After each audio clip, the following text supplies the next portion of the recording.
Hi, this is Steve Scott, the Houston Business Coach, and thank you for joining me. And today I want to ask you about legacy. What is your legacy going to be? And actually, this is something that's very important, especially as you start moving along the timeline, which is something that we all do.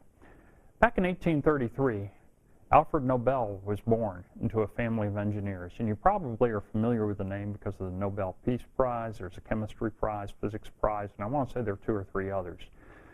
But Alfred Nobel wasn't always focused on his legacy. So he was born in 1833. In 1886, I think it was, his brother Ludwig died. And in the paper, it was incorrectly identified that he, Alfred, had died. And the title was, "The Merchant of Death is Dead." Now, the reason he was called the Merchant of Death, he'd been very, very successful. He had 355 inventions. He had a house in Italy.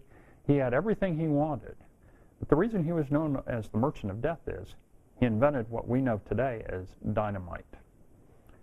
At that point, Alfred Nobel said to himself, look, this is not the way I want to be remembered. And what he did is, without a lot of people knowing, he redid his will.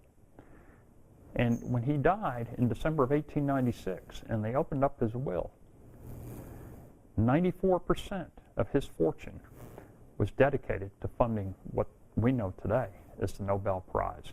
So legacy is very important. The point is, you don't need a lot of money to do this. It's just what you choose to be to other people. So, what choices are you going to make? Alfred Nobel chose to do a prize. You can leave your children or others with the gift of education. You could lift people up. You could help them. But the first thing is, just as Alfred Nobel did, you have to be the best you in order to be the best for everybody else. And if you do that, that really is the start of leaving a great legacy. This is Steve Scott, the Houston Business Coach, and thank you for joining me.